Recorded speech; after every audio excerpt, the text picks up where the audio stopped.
Janji Ferry Irawan ke Verrell Bramasta sebelum nikahi Vena Melinda kini ingkar dan dusta. Vena Melinda kena KDRT. Karena KDRT ini Vena Melinda melapor ke Polres Kediri, Jawa Timur. Mapolda Jawa Timur lantas melakukan pemeriksaan kepada Vena Melinda kemarin Senin 9 Januari 2023. Terlihat harmonis, rumah tangga Vena Melinda dan Ferry Irawan kini berada di ujung tanduk.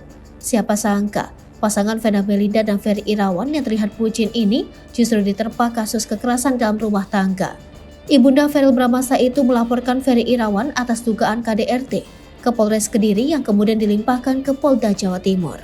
Kasubdit 4 Renakta di Treskrimum Polda Jatim AKBP Hendra Eko Triyulianto menyebutkan bahwa laporan masuk ke Polres Kediri pada Minggu 8 Januari 2023 lalu.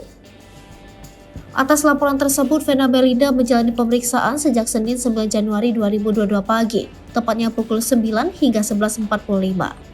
Sementara itu, Ferry Irawan diketahui telah datang ke gedung di Treskrimum Mapolda Jatim sekira pukul 11. Kasus dugaan KDRT ini cukup mengejutkan mengingat Vena Melinda dan Ferry Irawan terkenal mesra layaknya pasangan muda. Apalagi di awal pernikahannya, Ferry Irawan pernah mengurai janji pada anak-anak Vena Melinda, Verrell Bramasta dan Atara Noval.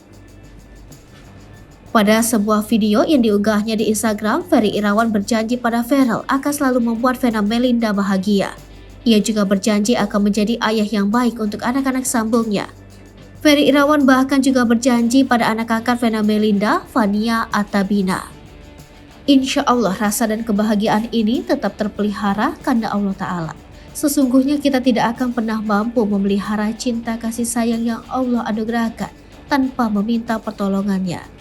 Makasih banyak sayang Vena yang gak pernah bosan untuk masakin Abi, sayangin Ani dan anak-anak. We'll always trying to be a better person and husband also as a father. Tulis Ferry Irawan.